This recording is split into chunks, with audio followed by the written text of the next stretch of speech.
시작하겠습니다. 오늘 저희는 이 36, 30, 32장부터 35장까지 달려갈 거예요. 이제 이게 어떤 이야기냐, 결국에는 예수님이, 그러니까 모든 이사야서에 있는 모든 내용은 다 메시아로 가요. 이게 너무 멋진 것 같아요. 이게 왜 멋지냐, 그건 당연한 거예요. 메시아로 달려가는 게 멋있는 거예요. 그런데 그 방향이 어떠냐면, 이 이런 느낌이에요. 예전엔 이스라엘이라고 하는 여기에서 메시아 이렇게 가는 거거든요.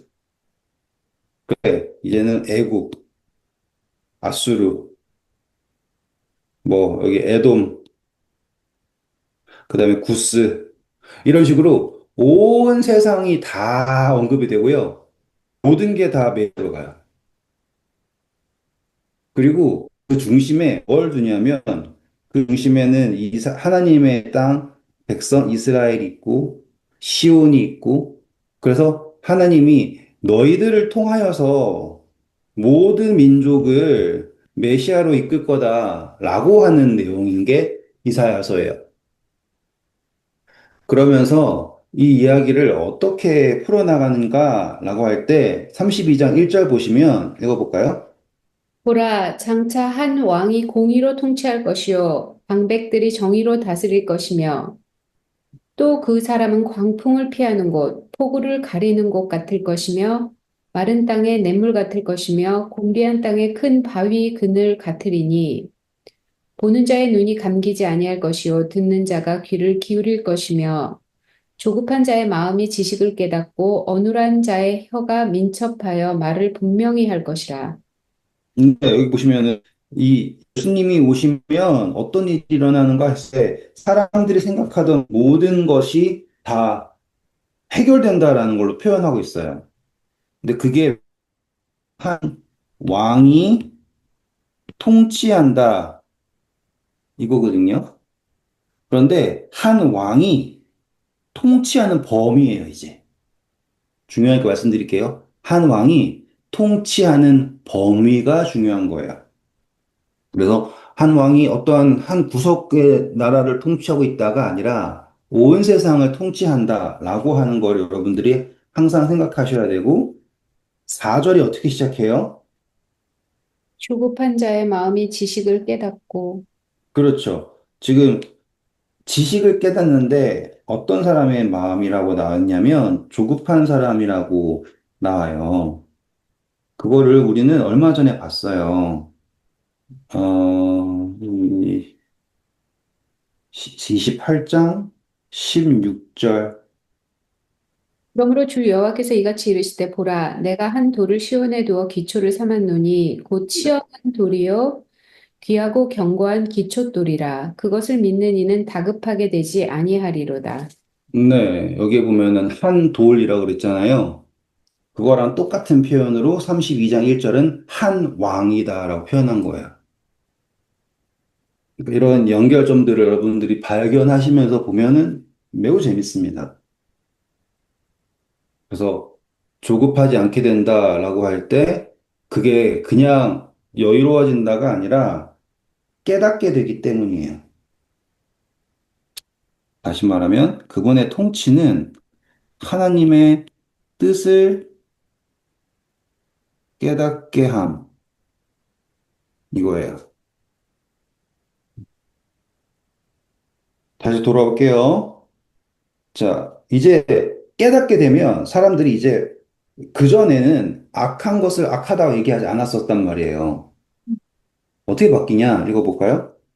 어리석은 자를 다시 존귀하다 부르지 아니하겠고 우둔한 자를 다시 존귀한 자라 말하지 아니하리니 이는 어리석은 자는 어리석은 것을 말하며 그 마음에 불의를 품어 간사를 행하며 패역한 말로 여호와를 거스리며 줄인 자의 속을 비게 하며 목마른 자에게서 마실 것을 없어지게 하며 악한 자는 그 그릇에 악하여 악한 계획을 세워 거짓말로 가련한 자를 멸하며 가난한 자가 말을 바르게 할지라도 그리함이거니와 존귀한 자는 존귀한 일을 계획하나니 그는 항상 존귀한 일에 서리라. 네, 그래서 사람들이 너무나 당연한 것을 이제서야 깨닫는 느낌이에요. 그런데 이 말을요, 예수님께서 어떻게 하셨냐면, 한 샘에서 두 물이 나오지 않는다. 두 가지 물이 나오지 않는다. 내 속에 악이 있으면 악이 나온다. 라는 식으로 말했지 않습니까? 예수님이. 그 말이 여기인데요. 그것을 깨닫는 시점이 언제냐라고 하면은 세상이 어리석은 것을 지혜롭다 말하고 더러운 것을 깨끗하다고 말하는 세상의 기준이 아닌 이 통치자의 기준으로서 알게 되었을 때를 말하고 있는 거예요. 우리 로마서 공부했을 때도 사람들이 분명히 이러한 행위들이 이 로마서 1장이에요. 형벌을 당한다라는 것을 알면도 불구하고 서로가 서로 말하면서 옳다한다라고 했잖아요. 근데 그날에는 하나님의 어떠함이 예수 그리스도 한 왕을 통하여서 그분의 통치 아래서 그분의 다스림을 받았을 때 온전히 알게 되고 8절에 나온 것처럼 온전한 깨달음을 얻게 되고 또한 그것을 행할 수 있게 된다라는 거예요. 8절에 중요한 건 뭐냐면 존귀한 자는 존귀한 것을 행할 수 있게 된다예요. 이해하셨죠? 음. 자, 이해되셨으면 9절부터 14절은 제가 요약을 해드릴게요. 이 사람들은 자기들이 염려 없이 지낸대요. 맞습니까? 단어 나왔죠? 그건 뭐냐면 하나님을 의뢰한 게 아니에요. 그냥 자기 마음대로 한 거예요. 그 사람들이 생각할 때는 위기의식이 없는 거죠. 그랬을 때 하나님께서는 너희 염려 없는 것이 너의 아름다움을 의지하고 있는데 그것이 다 쓰러질 거다라고 하는 의미로서 이것을 읽으시면 되고요. 그 다음에 15절 갈게요. 마침내 위에서부터 영을 우리에게 부어주시리니 광야가 아름다운 밭이 되며 아름다운 밭을 숲으로 여기게 되리라. 네, 여기서 우리가 보셔야 될 게 뭐냐면 비 내리는 거를 영을 부어준다라고 해요. 비 이꼴 하나님의 영. 그래서 성경에서 비는 영이다, 성령 이런 거 표현할 때는 항상 여기 15절에 오셔서 읽으셔야지 됩니다. 그래서 땅을 예비하시고 비를 주시고 이런 표현들 할 때 하나님이 영을 주신다라고 하는데 잘 보세요. 1절에서는 하나님의 한 왕이 통치하게 된다라고 했잖아요. 음, 그런 다음에 중간에 깨닫게 된다 그랬죠.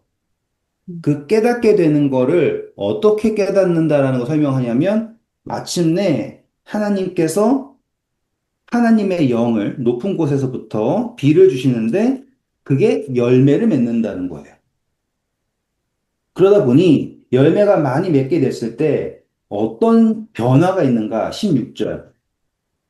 그때 정의가 광야에 거하며 공의가 아름다운 밭에 거하리니 공의의 열매는 화평이요 공의의 결과는 영원한 평안과 안전이라.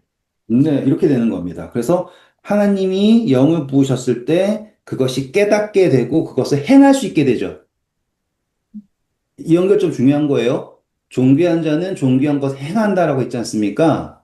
그게 열매 맺는 거예요. 그러니까 영을 받고 깨닫게 되었을 때 그것을 행할 수 있게 되었다라고 하는 거를 이렇게 실적으로 표현한 겁니다. 그래서 의의 결과는 평안, 확신이 되고, 그 다음에 18절부터 볼까요? 내 백성이 화평한 집과 안전한 거처와 조용히 쉬는 곳에 있으려니와 그 숲은 우박에 상하고 성읍은 파괴되리라. 모든 물가에 씨를 뿌리고 소와 나귀를 그리로 모으는 너희는 복이 있느니라. 네, 여기 보시면 이것도 정말 재밌어요. 일단은 성 무너진다, 뭐 산 낮아진다, 이거는 교만한 것을 낮춘다, 이건 다 알고 있어요. 그런데 저는 이 20절을 별표 치는 게 뭐냐면 지금 물이라고 하는 거가 있지 않습니까? 성경에서 많은 물, 이건 세상 상징하고 등등등이잖아요. 그렇죠? 그런데 누가 복이 있느냐라고 하면 모든 물가에 씨를 뿌리는 사람은 복이 있대요. 이게 나중에 우리가 복음 전하는 것과 같은 거거든요. 음, 그래서 이 생명의 말씀을 전파한다라고 하는 거를 어떻게 이해하냐면 물이 있는데요. 그게 하늘로부터 온 물인지 아니면 땅의 물인지 그거 관계없는 거예요, 지금. 물이 있는 곳에 씨를 뿌린다라고 하는 거 생명을 뿌리는 거예요. 복음을 전파하는 걸 말하는 거거든요. 그래서 모든 물가에 씨를 뿌리는 자는 복이 있다라고 합니다. 이 표현을 여러분들이 영적으로 해석하실 수 있게 적용하실 수 있으면 문맥에서 대체 무슨 소리야? 라고 할 거를 여러분들이 이해할 수 있게 되는 거예요. 음, 왜냐하면 열매 맺는 걸 말하고 있잖아요. 그렇죠? 음. 자, 이제 33장 옵니다. 33장에서는요, 우리가 봐야 될 게, 자, 일단은 고통을 당하는 거 묘사합니다. 33장 1절 볼게요. 너 학대를 당하지 아니하고도 학대하며 속이고도 속임을 당하지 아니하는 자여 화 있을진저 내가 학대하기를 그치면 내가 학대를 당할 것이며 내가 속이기를 그치면 사람이 너를 속이리라. 자, 여기서 여, 보시면 20절 바로 밑장 32장 20절은 복이 나왔죠. 네. 근데 곧바로 그 다음에 우리는 지금 장과 장을 구별하지만 원래는 장과 장이 구별되지 않잖아요. 이거는 그냥 바로 읽혀지는 거예요. 그렇기 때문에 복이 있고 화가 있는데 복은 어떤 사람이냐면 모든 물가에 관계없이 씨를 뿌리는 사람이 생명을 뿌리는 사람에게는 복이 있대요. 화는 어떠한 사람이냐면 핍박받지 않았는데도 누군가를 핍박을 하고요. 그쵸? 속이려고 들고요. 이런 사람들에 대해서 화가 있을 거다라고 얘기해요. 되게 대비가 되는 거 보이시죠? 그쵸?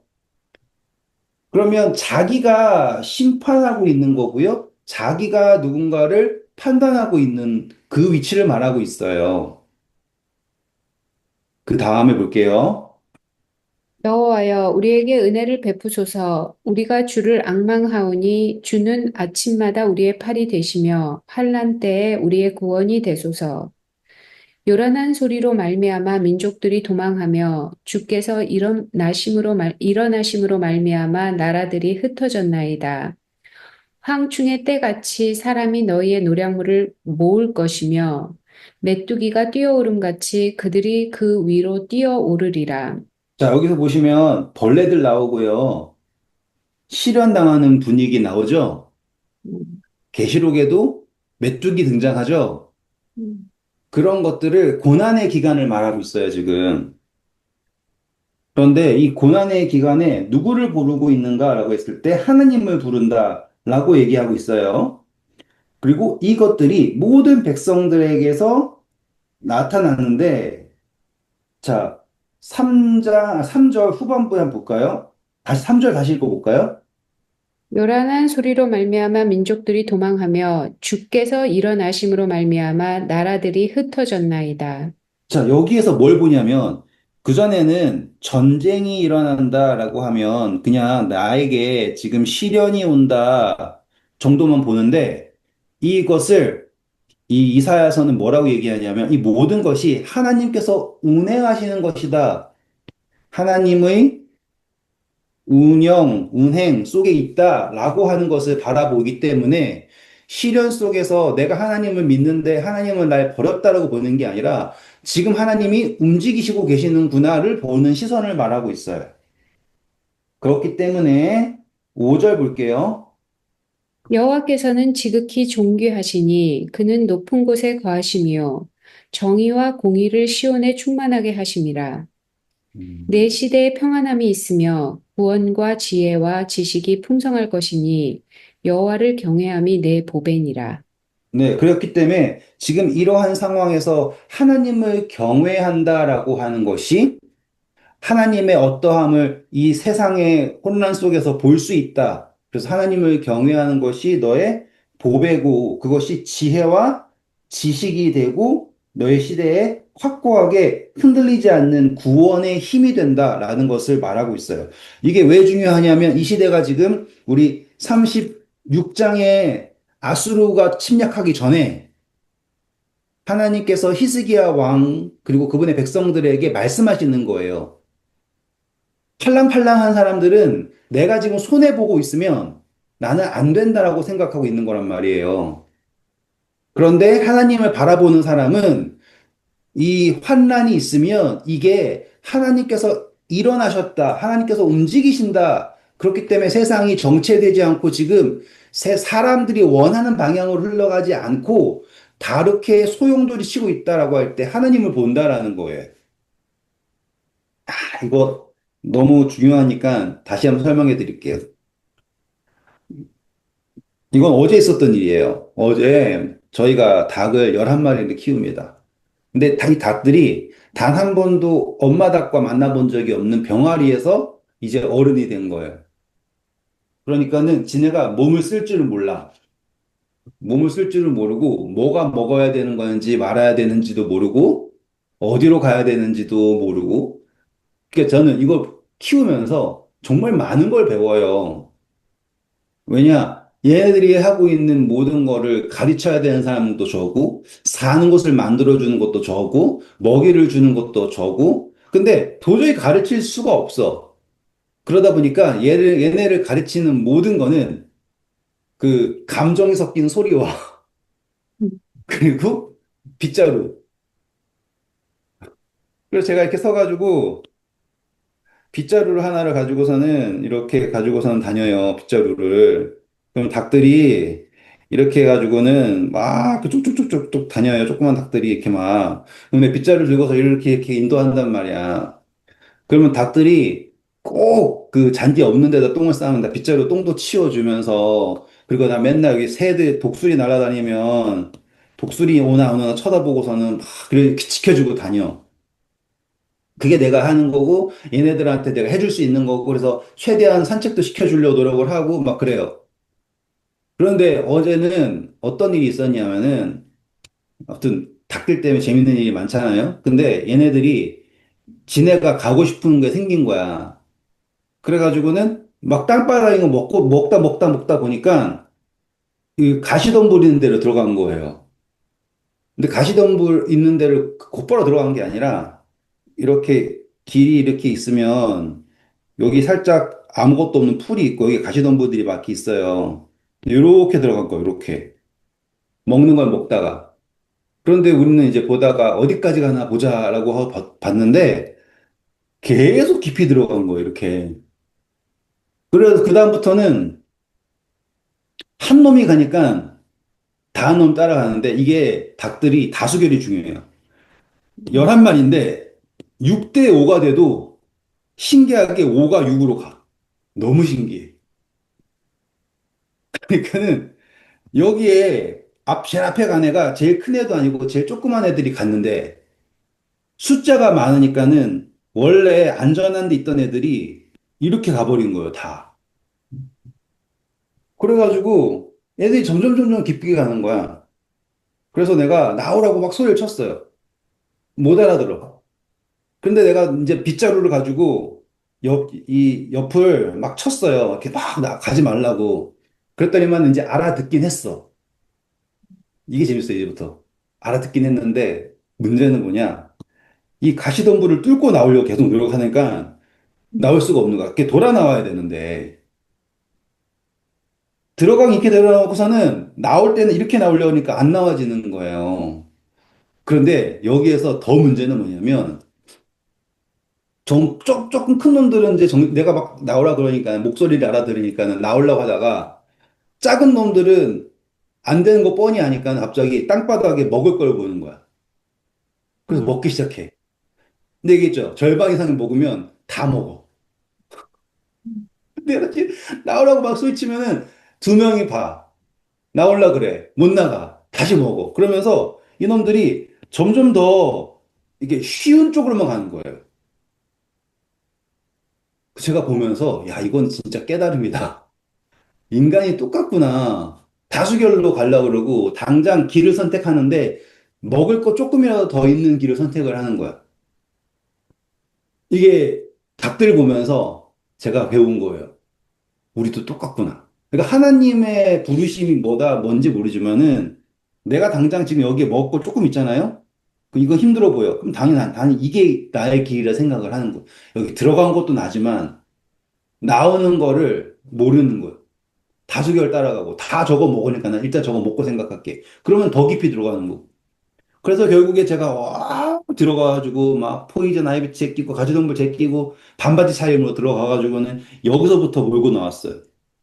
예, 몰고 나오는데 불평불만이 나와. 왜냐하면 내가 얘네들 가시덤불로 몰고 갈 수밖에 없잖아요. 지네가 가시덤불 뚫고 들어갔으니 나오려면 가시덤불 뚫고 나와야 될 거 아니야. 막 불평불만을 하는 거야. 막 꽥꽥꽥거리면서 막 싫다 그러고. 그럼 난 어떻게 데리고 나와야 되니까. 지금 보세요. 하나님이 이사야서를 쓸 때가 언제냐면 난리 속이에요, 난리 속. 그런데 본래 솔로몬 때처럼 초반부처럼 이스라엘 백성들이 하나님의 말씀 잘 들었잖아요? 그러면 난리 속에 들어가지 않고도 충분히 일을 할 수 있었단 말이에요. 그들의 하물며 그들의 풍성함이요라고 했잖아요, 바울이. 넘어짐으로써 복음이 충만하게 되었어. 하물며 그들의 풍성함이야 이렇게 했잖아요. 같은 건데 여기에 들어가서 나오게 하려면 이하는 건데 계속 이 11마리에서 6마리만 먹으면 다 대가리 받고 먹는 이 상황인 거예요. 선택을 하려면 가시덤불 쪽은 안 갈라 그러니 계속 먹이 있는 쪽으로만 가려 그래. 그럼 계속 멀어질 수밖에 없어. 근데 돌아오려면 어쩔 수 없이 가시밭길을 가야 돼. 여기서 분명히 주인이 서서 오라고 얘기를 하는데 안 돼. 그래서 내가 뭐까지 했냐면 그 립블로우 알죠? 낙엽 치우는 거. 음. 바람 후 하는 거. 그걸로 막 바람을 불었어. 근데 이 멍청한 놈들은 원래는 그거 하면 도망치거든요. 그 바람 맞고 서 있어 이러고. 왜냐면은 같이도 도망치려니까 내가 당연히 반대편을 불 거 아니에요. 그럼 도망치려고 그러니까 가시덤불이야. 음. 그러면은 왔던 길 돌아가 생각 안 하고 그냥 바람을 맞고 이러고 서 있는 거야. 근데 똑같은 거야. 우리가 회개 안 하고 이거 포기하자니 힘들 것 같으니까는 바람이 불면은 하나님께서 아니라고 얘기 알아들어야 되는데 안 알아듣고서 끝까지 버티는 거 우리랑 똑같더라니까요. 와, 그래서 제가 많이 배웠어요. 지금 이사야서가 그 장면인 거예요. 그래서 하나님이 바람 속에서 하나님을 아는 것, 그 지혜를 아는 것, 그게 너가 구원을 받는 힘이다! 라고 말씀하시는 거예요. 아수르가 등장해서 막 난리 쳐가지고 사람들이 이제 다 망하고 예루살렘 하나 겨우 남기 전까지. 그래서 여호와를 경외하는 것이 너의 보배다. 멋지죠? 그러니까 이 짧은 예화지만, 닭들한테 배운 예화지만, 근데 인간 세상이 똑같다 이 말이에요. 돌아와서요. 자, 7절 볼게요. 보라, 그들의 용사가 밖에서 부르짖으며 평화의 사신들이 슬피 곡하며 대로가 황폐하여 행인이 끊어지며 대적이 조약을 파하고 성읍들을 멸시하며 사람을 생각하지 아니하며 땅이 슬퍼하고 쇠잔하며 레바논은 부끄러워하고 마르며 샤론은 사막과 같고 바산과 갈멜은 나뭇잎을 떨어뜨리는도다. 지금 사람들이 좋아하던, 의뢰하던, 잘났다고 믿던 모든 것들이 다 무너졌다라는 거예요. 그래서 샤론의 수선화부터 이런 표현도 있잖아요. 바산의 황소, 큰 길들, 사람들이 생각하던 모든 것은 다 사라질 거예요. 그러니 여호와를 경외하는 것, 두려워하는 것이 너희의 힘이다라고 말하고 계시는 겁니다. 자, 그래서 이걸 얘기했으면 사람들이 생각할 때, 아, 하나님이 우리를 멸망시키시는 건가? 이 멸망을 사람들이 자신들이 의지하던 모든 것들이 사라질 때 망했네라고 하잖아요. 그런데 하나님은 너희들이 의지하던 것들이 없어진다라는 게 너희가 망한 게 아니다라는 걸 말하는 거였어요. 우리가 생각할 때 내가 생각하는 뭐 내 지위, 뭐 내 건강, 내가 가졌다고 생각하는 것들이 사라지면 난 망했다라고 생각할 때 예수님은 그게 아니다라고 얘기하는 거죠. 욥이 병 걸렸을 때 친구들이 넌 망했다, 너는 끝났다라고 얘기할 때 하나님은 그렇지 않다라는 걸 말하시는 거라는 말이죠. 그래서 그 다음 절 보세요. 여호와께서 이르시되 내가 이제 일어나며 내가 이제 나를 높이며 내가 이제 지극히 높아지리니 아, 너희 이제라고 그러죠. 이제. 그러니 사람들이 의지하던 모든 것이 없어졌다라는 것은 이제 하나님을 의지하게 된다라고 하는 거예요. 그러니 이 멸망이라고 하는 것은 하나님이 멸망시키는 것은 하나님 백성을 멸망시키는 게 아닌 거예요. 백성들이 의뢰하던 것들을 치시는 거죠. 마치 애굽에서 열 재앙이 애굽의 신들을 넘어뜨렸던 것처럼 이 모든 일들은 하나님이 아닌 어떠한 것을 의뢰할 때 그것들을 넘어뜨리는 것이 여기서 나타나는 거다. 되게 합리적이죠, 그렇죠? 그래서 하나님이 뭐라고 하시냐면 다음 볼게요. 너희가 결을 잉태하고 짚을 해산할 것이며 너희의 호흡은 불이 되어 너희를 삼킬 것이며 민족들은 불에 굽는 횃돌 같겠고 잘라서 불에 사르는 가시나무 같으리로다. 너희 먼데 있는 자들아 내가 행한 것을 들으라. 너희 가까이에 있는 자들아 나의 권능을 알라. 시온의 죄인들이 두려워하며 경건하지 아니한 자들이 떨며 이르기를 우리 중에 누가 삼키는 불과 함께 거하겠으며 우리 중에 누가 영영이 타는 것과 함께 거하리요 하도다. 자, 여기 보시면 이 이야기를 뭐라고 얘기하냐면 우리가 어떻게 불과 함께 거하냐 이렇게 얘기하죠. 이 이야기를 바꿔 얘기하잖아요. 이 모세가 시내산에서 하나님의 임재를 백성들에게 보여줬을 때 백성들이 한 이야기가 뭐예요? 하나님을 보고 싶지 않다라고 얘기했죠. 네. 지금 하나님께서 어떠한 그 구원을 백성들에게 보이실 때 이들의 속마음은 뭐냐면 과연 우리가 이렇게 생각하는 거예요. 표현 자체를 그냥 보시면 어떻게 불과 함께 거하고 이걸 우리가 어떻게 견디냐 이런 식으로 표현해서 마치 겸손한 건가? 라고 착각할 수도 있을 만한 표현이지만 실제는 그들이 악인이 의인의 회중에 거하지 못한다라고 하는 것과 유사한 의미다라고 생각하시면 돼. 하나님은 그들이 의지하던 모든 것들을 낮추셨을 때 보이시고 하는 것은 하나님이 홀로 높임 받으시는 건데 백성들은 하나님이 홀로 높임 받으시는 것에 이미 마음속에 거부감이 있는 거예요. 그래서 멀리 있는 자들아 와서 들어라. 가까이 있는 자들아 깨달아라 하고 얘기하지만 가까이 있으나 먼 자들인 거예요. 넘어갈게요. 15절. 오직 공의롭게 하는 자, 정직히 말하는 자, 토색한 재물을 가증히 여기는 자, 손을 흔들어 뇌물을 받지 아니하는 자, 귀를 막아 피 흘리려는 꾀를 듣지 아니하는 자, 눈을 감아 악을 보지 아니하는 자, 그는 높은 곳에 거하리니 견고한 바위가 그의 요새가 되며 그의 양식은 공급되고 그의 물은 끊어지지 아니하리라. 이것은 다른 약속이에요, 이제. 약속. 이 약속은 어떠한 사람이냐면, 여기에 보면 다 멸망이라고 하는 것에 걱정하고 있잖아요. 근데 이 멸망을 걱정하는 것은 이렇게 생각해 볼게요.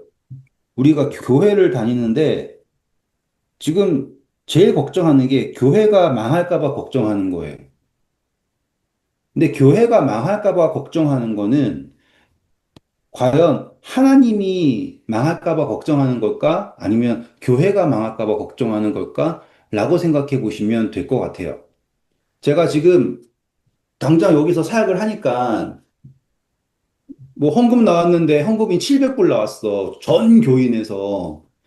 그러면은 이거는 뭐 가망이 없는 거 아니에요. 한 사람 주머니에서 나오는 것도 아니고 지금 몇십 명 있는데 거기서 700불 나왔으면은 한 사람당 뭐 10불, 20불도 안 됐다는 소린데 이게 뭔 일이야 생각할 정도로 지금 파트락 값도 안 나온 거예요. 우리 점심 먹는 값도 안 나온 거야. 이게 뭐야? 라고 생각할 수 있단 말이에요. 그러면은 당연히 생각하는 거는 야, 이러다가 교회 망하겠는데? 라고 생각하죠. 그런데 거기에서 착각하는 게 뭐냐면 하나님이 망하는 건가? 그건 아니거든요. 음.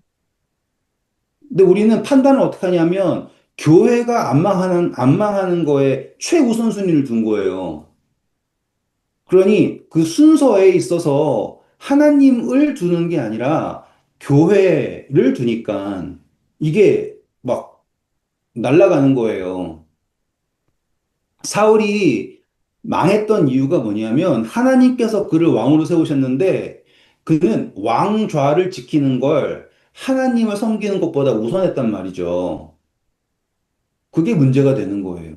지금 이 사람들이 하나님께서 구원을 약속하셨는데도 불구하고 막 힘들어하는 건 뭐냐면 그들이 지키고자 하는 게 하나님이 아니었던 거야. 그들이 세운 무언가예요. 그들이 의뢰하는 무언가를 놓고 싶지 않은 거예요. 하나님을 높이고 싶은데 하나님은 잘난 우리 교회를 통해서 높아지든지 뭐 왕국을 통해서 높아지든지 아니면 무슨 프로그램을 통해서 높아지든지 그 생각을 하니 선택지가 없어진 거예요. 그래서 하나님이 자, 멸망 어떻게 삼키는 불과 함께 거하겠느냐라고 했잖아요. 그럼 거기에 답을 하시는 거야. 답을 하시는 게 뭐냐면 바로 우리가 읽은 15절부터 나온 거예요. 지금 너는 삼키는 불과 함께 거하고 그걸 걱정할 문제가 아니야. 만약에 하나님을 의뢰하는 자는 반석 위에 있을 거고 그가 필요한 모든 것은 제공될 거다. 라고 하는 거예요. 그러면 이 문맥이 그대로 연결되는 게 보이시죠? 그러면 이 문맥이 연결될 때 우리는 무엇도 볼 수 있냐면 하나님이 정말 사람들의 마음을 세세하게 알고 계신다라는 걸 볼 수 있어요.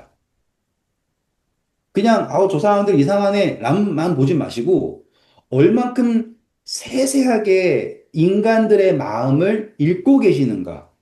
그리고 그것들을 그냥 난 다 알아가 아니라 우리가 읽었을 때도 아 그렇지라고 할 정도로 하나씩 보여주고 계시는가. 그걸 보셔야지 돼요. 그래서 우리가 이 성경을 함께 공부하기 전에는 이사야서가 어떻게 보였을 거냐면 좋은 말 있다가 나쁜 말 있다가 이상한 말 있다가 엉뚱한 이야기 나왔다가 다시 또 가끔 좋은 말 나왔다가 이렇게 막 왔다 갔다 한 느낌으로 읽을 수밖에 없다고요. 왜 갑자기 이스라엘 얘기했다가 왜 갑자기 애굽 얘기했다가 왔다 갔다 하는데 지금은 보니까 하나님이 우리의 마음의 그 흐름 그거를 그대로 따라가시면서 말하고 계시고 이것을 읽었을 때 하나님이 모든 것을 정말 아시는구나 라고 하는 거를 인정할 수밖에 없게. 그리고 이 시점이 뭐냐? 다시 한번 아수르가 주변 나라들 다 하나씩 하나씩 다 없애고 막 목조여 오고 있을 때 이젠 더 이상 나는 다른 나라랑 힘 손잡을 수도 없어. 에돔도 망했고 다 망했어. 이제는 나는 애굽 말고는 의뢰할 게 없나? 그 애굽이랑 손잡아야 되나? 그게 내가 지금까지 유지한 이것들을 지키는 유일한 방법인가? 라고 할 때 하나님이 아니야. 그래서 모든 나라들에 대해서 다 경고하시고 심지어 애굽에 대해서도 경고하시고 다 친다고 얘기하시고 그리고 그거에 넘어서서 마지막에 반석, 뭐 마지막에 한 왕, 그리고 시온산. 그래서 나중에는 애굽에 아수르에 대로가 통할 건데 그때는 내 백성, 내 딸 이렇게 하면서 이 이스라엘과 아수르 왕, 애굽이랑 다 하나가 돼가지고 섬길 거야. 이런 약속을 하고 계시는 거야. 그럼에도 불구하고 사람들이 막 떨죠. 될까 안 될까? 그러면서 얘기하기를 너가 의뢰하는 거, 너가 반석에 있다면 너가 필요한 모든 것들이 제공될 거야. 라고 하는 약속을 해주신다는 거예요. 그 흐름이 보이죠, 이렇게? 그러면 여기서 그냥 끝내지 않아요, 하나님은. 다시 한번 약속하세요. 17절 봐보세요. 내 눈은 왕을 그의 아름다운 가운데서 보며 광활한 땅을 눈으로 보겠고 자, 내, 보세요. 누가 본대요? 내 눈이 눈. 본다. 내 눈이 본다 그러죠. 이게 뭐냐면 계시록에서도 모든 눈이 그를 본다라는 것과 같은 거예요. 음. 그냥 이 약속이 성취됐어요. 그런데 아, 내가 있을 때는 안 된 거고 약속이 성취는 됐나 보죠. 이게 아니에요. 너가 볼 거다라고 분명하게 말씀하시는 게 정말 중요한 거예요. 그다음 내 마음은 두려워하던 것을 생각해내리라. 계산하던 자가 어디 있느냐? 공세를 계량하던 자가 어디 있느냐? 망대를 계수하던 자가 어디 있느냐? 내가 강포한 백성을 보지 아니하리라. 그 백성은 방언이 어려워 내가 알아듣지 못하며 말이 이상하여 내가 깨닫지 못하는 자니라.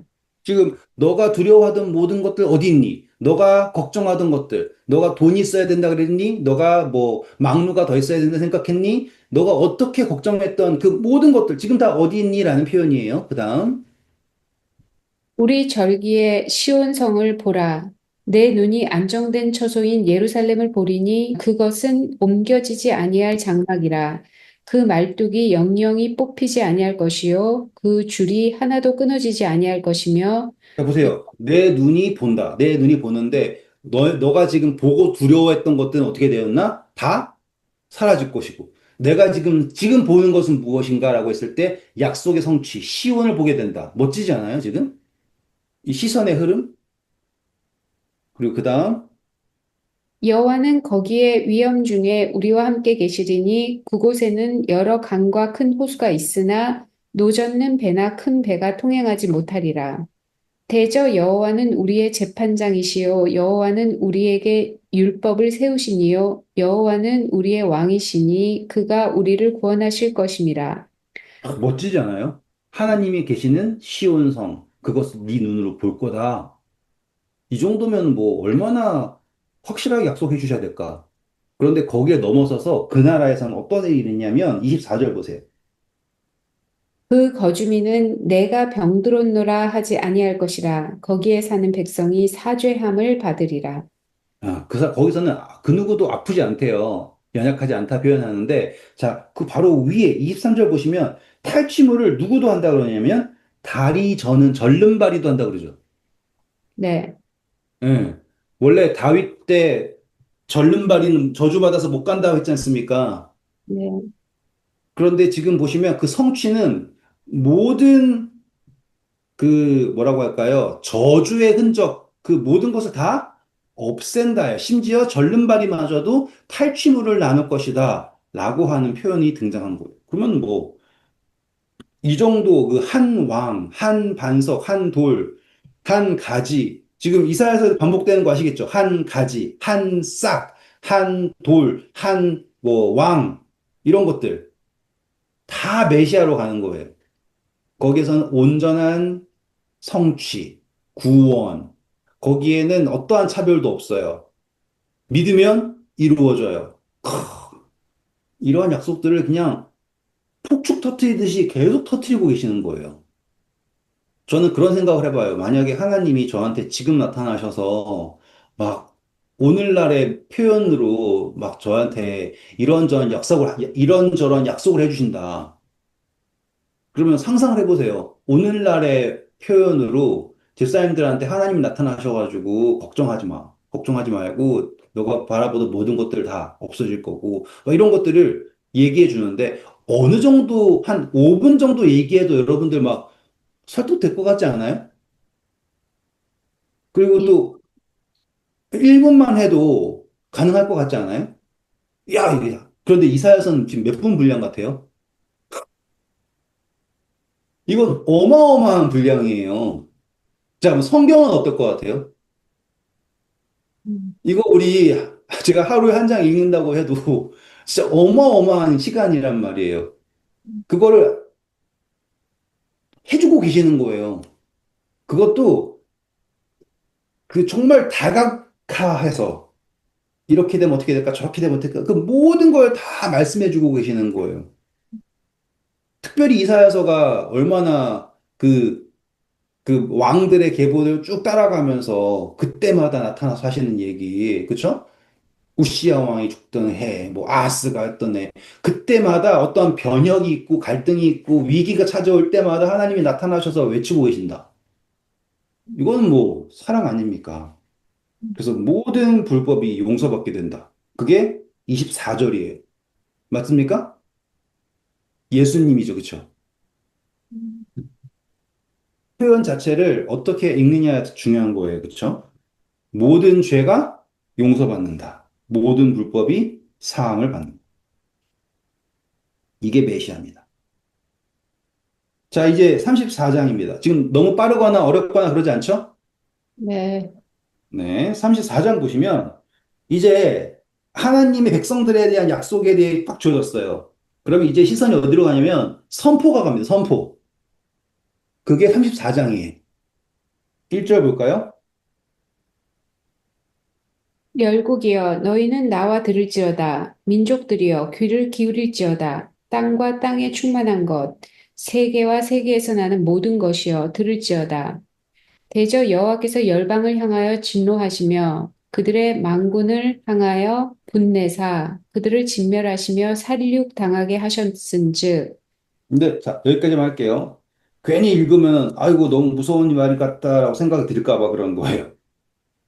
여기에서 표현은 민족들에 대하여서 모든 민족들이 다시 말하면 하나님의 백성에게 구원을 언약하십니다. 그런데 이 구원을 언약하는데 이 언약의 조건은 뭐냐면 믿어야 돼요. 다른 것을 신뢰하지 않고, 그쵸? 하나님을 온전히 믿고 하나님을 온전히 높여야지 됩니다. 그러면 하나님이 구원하신다라는 약속을 주셨어요. 반대로 이제 하나님이 이스라엘만 구원하시기 위해서 일하시나요? 그렇지 않죠. 이 이스라엘을 하나님의 백성을 구원하려면 당연히 이스라엘 하나님 백성들을 괴롭히고 있던 그들에 대하여서 하나님의 손을 펴셔야 돼요. 그러면 그들에게 경고를 하셔야 되죠. 근데 그 경고는 그냥 살살살살 경고, 야, 얘네들 빼지 마. 왜 내 애들 괴롭혀? 그만해. 이렇게 하는 거 정도로 끝나면 안 돼요. 왜냐면 그들은 악을 심판하는 과정이에요. 악을 심판하는 거란 말이죠. 그럼 이제는 하나님께서 이 악에 대하여서 말씀하셔야 되는 거예요. 그러면은 이것을 정말로 뭐라고 할까요? 단죄하는 아주 강한 표현을 쓰셔야 된단 말이죠. 그 강한 표현의 시리즈들이 다 여기에 꽉 차 있어요. 그래서 그 하나님의 뭐 심판의 칼, 거기에는 뭐 하늘에서 나와가지고 막 피가 적셔질 거고, 막 거기에는 뭐 피가 얼룩져가지고는 크게 다 죽여서 시체가 넘칠 거고, 이런 표현들이 나온단 말이죠. 이거를 그대로 읽으면 뭘로 볼 수 있냐면, 야, 정복전쟁 해가지고는 다 죽여버리는 거구나.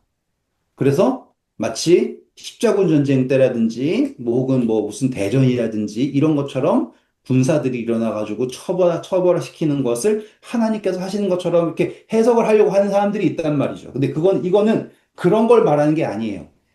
그들이 의뢰하는 것은 뭐냐면 자기들의 힘을 의뢰하는 거예요. 전쟁에서 하는 거니까. 그래서 하나님이 지금 너희들이 의뢰하는 그 힘을 다 치실 건데, 자, 한번 단어들만 찾아볼게요. 4절 보세요. 하늘의 만상이 사라지고 하늘들이 두루마기 같이 말리되 그 만상의 쇠잔함이 포도나무 잎이 마름 같고 무화과 나무 잎이 마름 같으리라. 이거 보면은 하늘이 말린다 그러죠. 음, 이거 계시록에 비슷한 표현 나오지 않았어요. 그렇죠? 네. 그리고 예수님이 누가복음에 보면은 마지막 때 어떤 표현 나와요? 하늘에 별들이 쏟아진다라는 표현 나오죠. 그런 것과 같은 의미예요, 지금. 그러면 5절은 어떻게 될까요?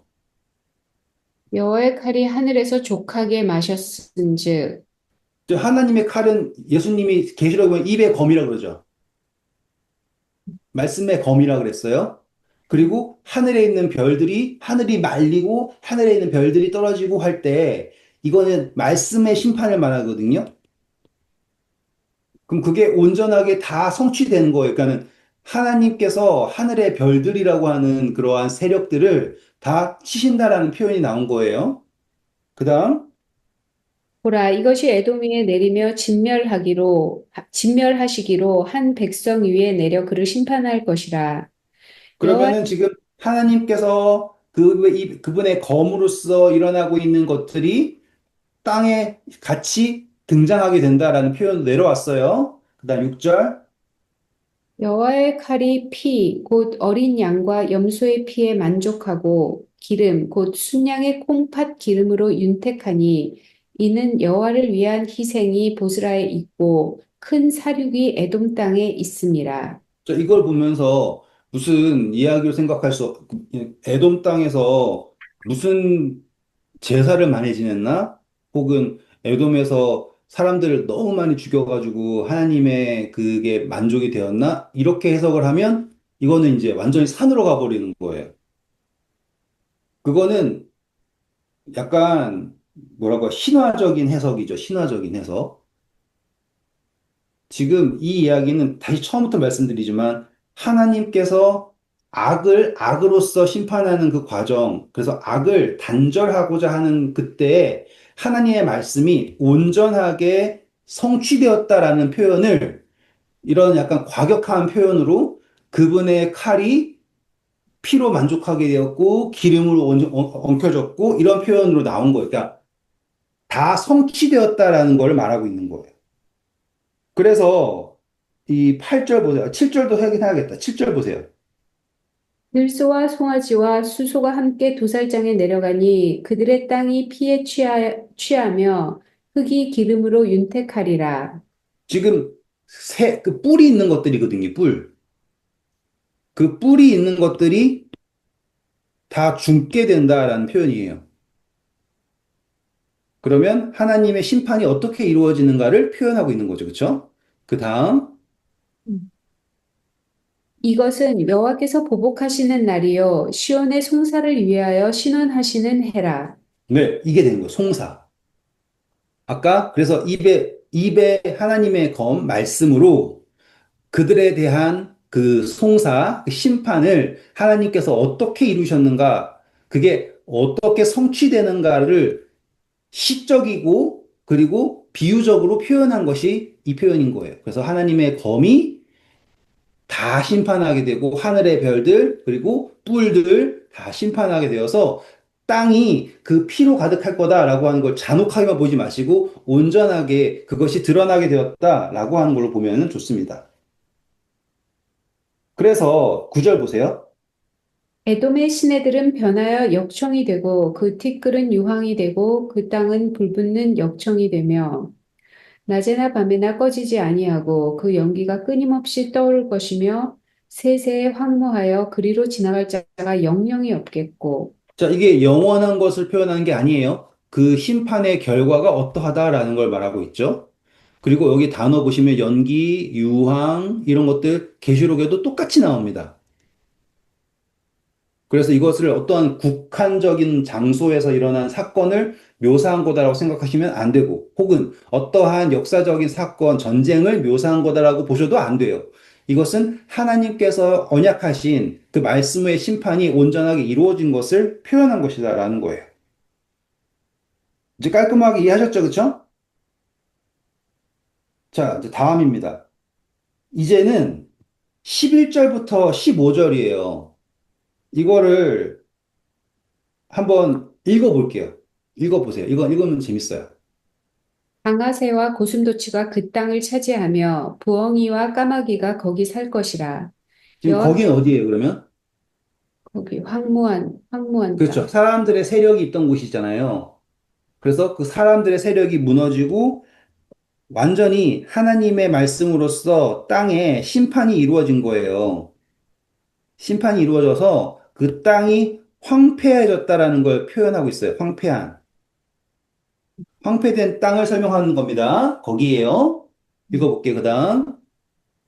여호와께서 그 위에 혼란의 줄과 공허의 추를 들이우실 것인즉 그들이 국가를 이으려 하여 귀인들을 부르되 아무도 없겠고 그 모든 방백도 없게 될 것이요 그 궁궐에는 가시나무가 나며 그 견고한 성에는 엉겅퀴와 새품이 자라서 승냥이의 굴과 타조의 처소가 될 것이니 들짐승이 이리와 만나며 수렴소가 그 동류를 부르며 올빼미가 거기 살면서 쉬는 처소로 삼으며 부엉이가 거기에 깃들고 알을 낳아가서 그 그늘에 모으며 솔개들도 각각 제 짝과 함께 거기에 모이리라.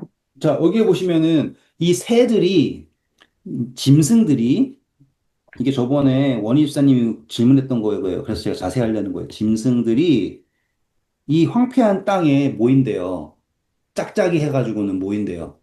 짝짝, 짝짝짝 해서 모인대요. 그리고 나서는 16절이 등장합니다. 너희는 여호와의 책에서 찾아 읽어보라. 자, 이것들 자, 어떻게 시작해요? 일단은 책을 찾아서 읽어보래요. 책을 찾아서 읽어보래요. 그리고 이것들 가운데 빠진 것이 하나도 없고 제 짝이 없는 것이 없으리니 이는 여호와의 입이 이를 명령하셨고 그의 영이 이것들을 모으셨음이라.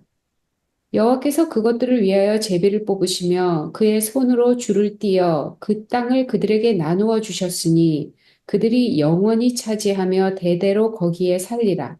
네, 자, 보세요. 이게 재밌어요. 원일사님이 저한테 질문했던 게 뭐냐면, 많은 분들이 16절, 17절을 예언을 해석을 할 때 성경에서 다 짝이 있습니다. 그래서 성경은 다 이렇게 연결되어 있어서 레퍼런스가 잡혀 있어서 그게 하나님께서 하시는 말씀의 놀라운 특징입니다. 라고 할 때 어떤 분들은 여기 보세요. 문맥에 읽어보면 이 짝이 있다라는 게 하나님 말씀 짝이 있는 게 아니라 짐승들이 짝이 있다라는 거 아니에요. 이렇게 말씀하셨대요. 어떤 분들이. 그러면 그 사람도 맞고요. 예언 해석할 때 하나님 말씀은 다 짝이 있습니다라는 것도 맞아요. 지금 그 두 개가 다 맞다라는 거 설명하려고 하는 거예요. 우리는 지금 뭘 보냐면 하나님의 말씀대로 살지 않은 땅이 멸망한 걸 봐요. 됐죠? 그런데 신기하게도요. 이 땅은 원래 사람을 위해서 주어진 땅이죠. 그래서 사람이 있으면 뭔 일이 있어야 되냐면 생육하고 번성하고 땅에 충만해야 돼요. 그런데 이게 심판이 이루어져서 황폐해야 되잖아요? 그럼 사람이 없어져요. 신기하게도 그 땅은 이 짐승들이 와요. 그러니까 그 땅에는 하나님께서 창조하신 뭔가 생명이 어떻게든 채워지는 거예요. 근데 걔네들이 어떻게 오냐면 짝짝이 온대요. 짝이 있게 해서 온대요. 자, 하나님께서 동물도 어떻게 만드셨어요? 암컷과 수컷을 만드셨죠. 거기에서 어떻게 명령하셨어요? 생육하고 번성하라고 그랬죠. 신기하지 않아요, 지금? 음, 그러면 우리는 이 성경절을 뭐 어디까지 끌고 가냐면 지금 창세기까지 끌고 가는 거예요. 음, 사람은 하나님의 뜻을 성취하지 않아. 음, 그래서 심판당해서 사라져요. 악이 악, 지들끼리. 음, 그런데 심지어 그 황폐된 땅은 참 놀랍지 않아요? 그 짐승들이 와서도 채워지는데 이게 황폐를 표현하는 것인가 라고 했을 때 또 그것도 아니에요. 결국에는 하나님의 뜻이 이루어지는 거예요. 결국에는. 왜요? 짝짝이 와서 생육하고 번성하고 충만하게 되는 거니까. 새롭게 보이지 않으세요? 자, 이제는 어디까지 갈 수 있냐면, 하물며 그들의, 자, 로마서 다시 한번 읽어봐야 돼. 왜냐면은 이거를 잘 모르시는 분들을 위해서 읽어야 되니까. 로마서 11장 가서 12절에 뭐라고 나와요? 이스라엘이 어떻게 됐다 그래요? 그들의 넘어짐이 세상의 풍성함이 되며 그들의 실패가 이방인의 풍성함이 되거든 하물며 그들의 충만함이리요. 근데 이 표현을 제가 지금 음, 여기에다가 끌고 올 수 있는 거예요, 지금. 음, 지금 사람들이 찬양하지 않으면 하나님이 저 돌들로 찬양하게 할 수 있다. 아브라함의 자손 그게 중요한 게 아니다. 하나님께서 그 뜻을 이루시는 것은 어떠한가? 이런 걸로 확정이 되는 거예요, 이제. 그냥 단순히 야, 저 독수리는 뭘까? 이것만 하는 게 아니라 사육행위는 뭘까? 이렇게 가는 게 아니라 하나님의 그 땅, 그 땅을 채우는 것은 누구인가라고 했을 때 생육하고 번성하라는 명령은 동물도 받았고 사람도 받았어요. 그러면서 이걸 어떻게 표현하냐면, 자, 하나님의 책을 읽어봐라. 거기에 하나님의 뜻이 담겨 있죠. 분명히 정말 신기하게도 모든 성경은 다 짝이 있어요. 그래서 제가 그 짝, 우리가 그 짝 찾아가면 성경 보고 있는 거란 말이에요. 그래서 제가 설명해 드렸잖아요. 이렇게 되면 여기가 딱 보인다고. 두 가지의 짝이 있어야지만이 정확하게 그게 뭘 얘기하는지 볼 수 있다라고 했잖아요. 정말 짝이 있어요. 그런데 여기에서 우리가 더 볼 수 있는 건 뭐냐면 하나님의 뜻은 결국에 이루어진다라는 것도 볼 수 있어요. 그리고 진짜 놀랍게도요. 원래 유럽이 기독교판이었잖아요. 근데 유럽 망했죠? 그래서 미국이 기독교판 됐잖아요. 지금 미국 망할 거예요. 그런데 신기하게도 복음이 원래 없던 곳에서 막 들불처럼 막 번지고 있어요, 지금. 그게 뭐냐면 하나님의 그 일하시는 것은 인간이 생각하는 것 너머에 있는 거예요. 사람이 죽었어요. 그러면 들짐승이 거기서 채워질 거예요. 생육하고 번성하고 땅에 충만한다라는 게 이루어진다. 그래서 하나님께서 다 제비 뽑으셨고 하나님께서 그거를 가져오셨고 하나님께서 그것을 세우신 거예요. 그래서 이걸 뭐라고 얘기하냐면 제가 킹제임스 읽으세요? 있어요, 지금? 킹제임스? 네, 네, 킹제임스 읽어주세요. 있으시면. 거기요. 17절. 주께서 그것들을 위하여 제비를 뽑으시고 손으로 줄을 그어 그것들에게 몫을 나누셨으니 그것들이 그것을 영원히 차지하고 대대로 거기서 거하리라. 거한다는 표현 나오죠? 음, 오늘 여러분 아주 재밌는 걸 아셨어요. 저? 장단컨대 정말 도약이에요, 이것도. 하나의 이렇게 도약. 한 번 성경을 처음 배웠던 대로 이렇게 딱 고정관념 되면은 그냥 요것만 딱 떼가지고는 성경 짝 있다 할 때만 쓰잖아요. 우리는 이제 그걸 넘어선 거죠, 이제. 물론 성경에 짝이 있다. 맞아요. 그건 하나님께서 창조하시는 그분의 특징이니까. 근데 중요한 것은 하나님의 뜻은 결국에 이루어진다라는 걸 말하고 있다 이거예요. 우리 아니면 안 돼? 그것도 아니에요. 물론 우리를 통해 일하시죠. 그런데 하나님의 뜻은 결국에 이루어진다. 하나님이 거기에 거주하게 할 것이다. 라고 하셨다라는 거죠. 멋지죠? 원래 35장까지 하려고 했는데 시간이 다 가서 다음 주에는 35장부터 이야기를 이어가겠습니다. 수고하셨고요. 좋은 밤 되세요. 감사합니다.